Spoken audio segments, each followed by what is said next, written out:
Muito bom dia, amigo rubro-negro. Excelente dia, amiga rubro-negra. Olha, será que o Léo Ortiz pode estar de saída? Esse ano, provavelmente não, quase certo que não. Mas a gente vai falar sobre isso porque a Juventus mandou uns olheiros ali para o jogo em Itaquera. Também, falar em Itaquera, vamos falar do Corinthians que não pagou, né? Para variar, não pagou o Hugo e fica a dúvida. Vai pagar, não vai pagar?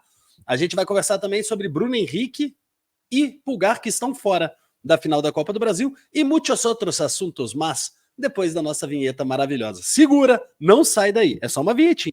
Uma vez Flamengo, uma vez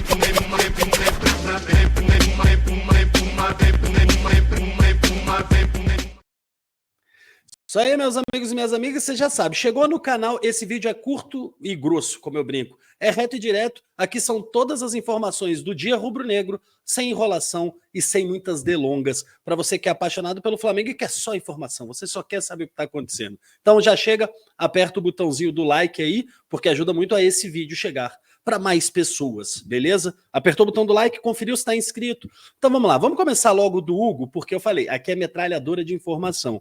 O que acontece? O Hugo, o Flamengo tem que receber pelo Hugo a quantia de R$500 mil, porque o Hugo jogou contra o Flamengo sendo jogador do Flamengo ainda. Tá? Se o Corinthians tivesse efetuado a compra do Hugo, e o Corinthians já está no período que ele poderia ter comprado o goleiro Hugo Souza, ele não precisaria pagar essa multa. Como o Corinthians não efetuou a compra do Hugo, ele é obrigado a pagar a multa. Essa multa tinha que ter sido paga em 24 horas e não foi. Mas deixa eu só explicar que depois que passam essas 24 horas, e isso é muito importante para que você não confunda, tá? Muita gente está falando coisa sem saber, o Flamengo não podia obrigar o Corinthians a pagar para usar o Hugo. Aquilo ali é uma multa, essa multa só é gerada depois que o Hugo entra em campo, então você não tem a possibilidade de proibir o Hugo de entrar, tá? O Flamengo não podia fazer isso, eu proíbo o Hugo de jogar, não. É uma multa. Se o Hugo joga, ele é obrigado a pagar, esse boleto é gerado e ele é obrigado, o Corinthians é obrigado a pagar, porque o Hugo jogou, entendeu? É uma coisa que é gerada a posteriori, não a priori. Então o Hugo jogou, o Corinthians tinha que pagar, não pagou, agora entra aí num processo de 10 dias para que o Corinthians consiga pagar esses R$500 mil da multa. Se ele não pagar nesses 10 dias, tem um recurso. Na prática, em 15 dias, se o Corinthians não pagar a multa do Hugo, ele perde a opção de compra que ele tem. Sabe aquela compra de €800 mil que muita gente debate, que foi barato, etc.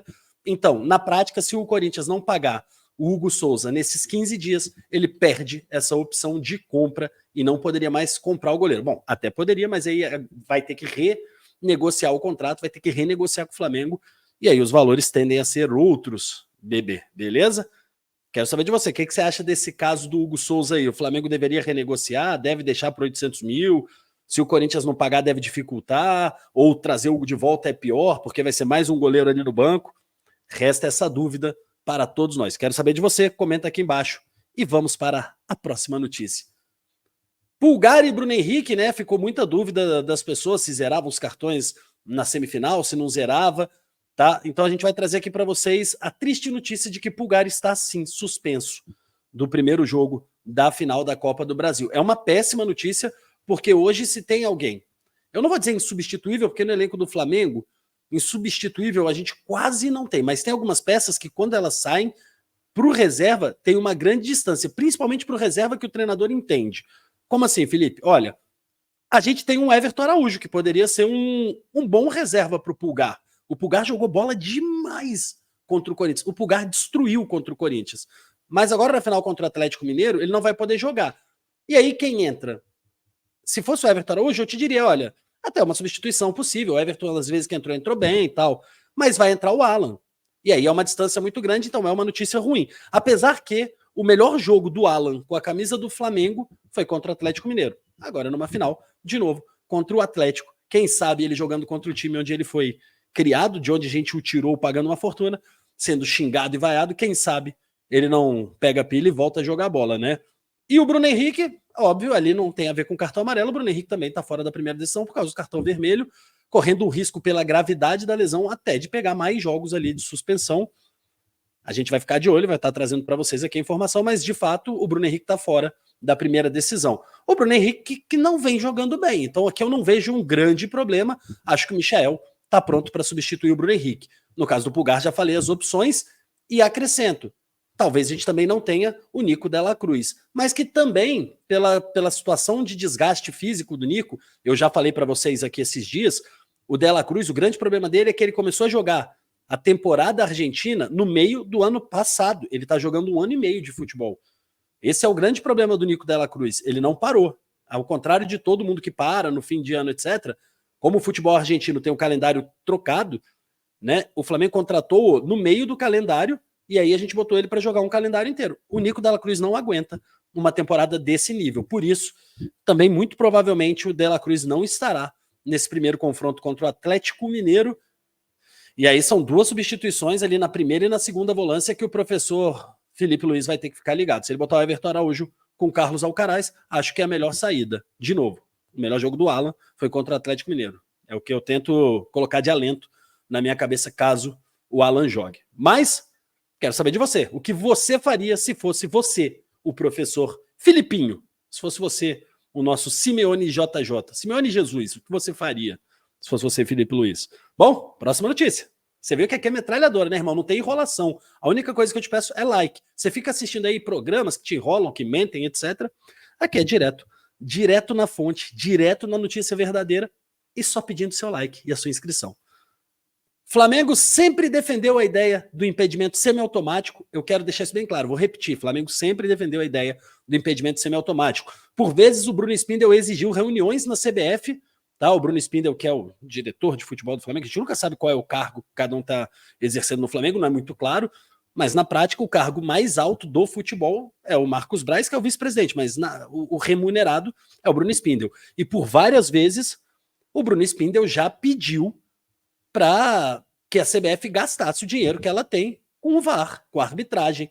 A CBF não quer investir porque ela diz que é um equipamento caro. Mas, ora, o futebol brasileiro precisa investir em arbitragem. O futebol precisa gastar mais. Se existe uma tecnologia melhor que mata qualquer dúvida, que vai dirimir qualquer questionamento de torcedor, tem que ser usado, tem que ser aplicado. Então, que o Flamengo use essa tecnologia, né, que a CBF use essa tecnologia, que a gente consiga aplicá-la, que a gente consiga utilizá-la e que não seja só nesse confronto contra o Atlético Mineiro, tá? Que não seja só nesse confronto contra o Atlético Mineiro que ela fique. A arbitragem no Brasil é muito ruim, então, importante a gente estar ligado nisso. Seguindo, apenas um dado para trazer para vocês, isso aqui é bem rapidinho. O Flamengo é o clube que mais vezes chegou a finais de mata-mata no Brasil. Eu gostei muito desses dados, né? Porque a gente fala muito aqui sobre a força do Flamengo, a potência do Flamengo, e a verdade é que se você olhar em números frios, o Flamengo chegou agora à 36ª decisão. Mais uma final na história do Flamengo nos confrontos, nos campeonatos de mata-mata. O Flamengo foi para a 36ª e venceu 19. A metade seria 18, então o Flamengo tem uma vitória além da metade.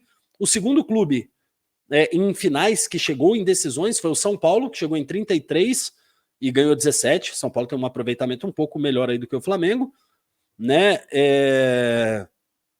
O Cruzeiro chegou em 30 finais e ganhou 14.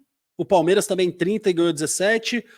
O Santos chegou em 23, ganhou 15 e assim sucessivamente, apenas trazendo o dado que o Flamengo sempre tá lá, bicho, em todas as fases, jogando mal, sem dinheiro, com elencos bizonhos, o Flamengo sempre esteve lá. O Flamengo sempre esteve na briga. Use esse dado para esfregar na cara dos antes que não suportam o nosso Mengão. Beleza? É bom isso, né? Mas agora que a gente vença a 20ª final, porque aqui não tem opção, não tem espaço para derrota na final contra o Atlético Mineiro.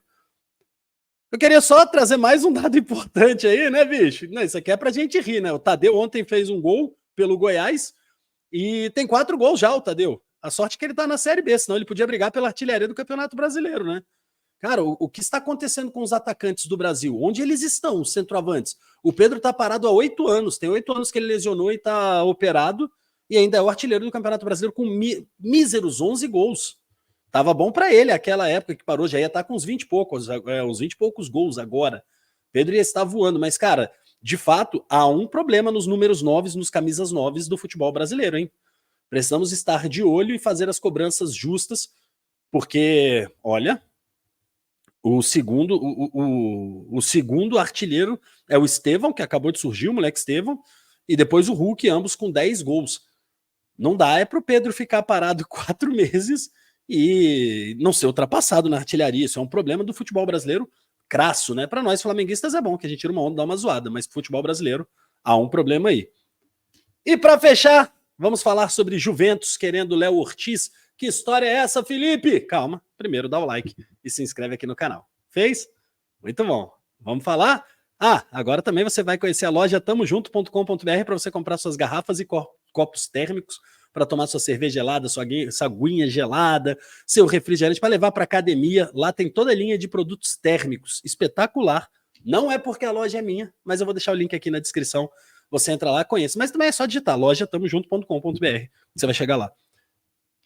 No jogo, né, nesse jogo de volta entre Flamengo, Corinthians e Itaquera, a Juventus mandou os representantes dela, os olheiros, a gente chama de olheiro, para dar uma analisada, para ficar ali e falar, opa, cadê este Léo Ortiz? Quem é esse cara? Mandaram o Léo Ortiz, eles já estão sondando, a gente já falou para vocês aqui que a Juventus está sondando o Léo Ortiz, teve um burburinho de que não era verdade, eu estou te falando que é verdade, a Juventus deseja o Léo Ortiz e a Juventus tem dinheiro para pagar uma multa de 40, 35 milhões, caso o Flamengo assim deseje. Só que, pelo menos, a notícia boa, né? A notícia boa dentro desse cenário catastrófico de perder um cara como Léo Ortiz, que é um baita jogador, a notícia boa é que pelo menos a Juventus entende que até o fim da temporada ela não vai fazer a proposta, não vai ser agressiva para tirar, até porque ele não poderia jogar.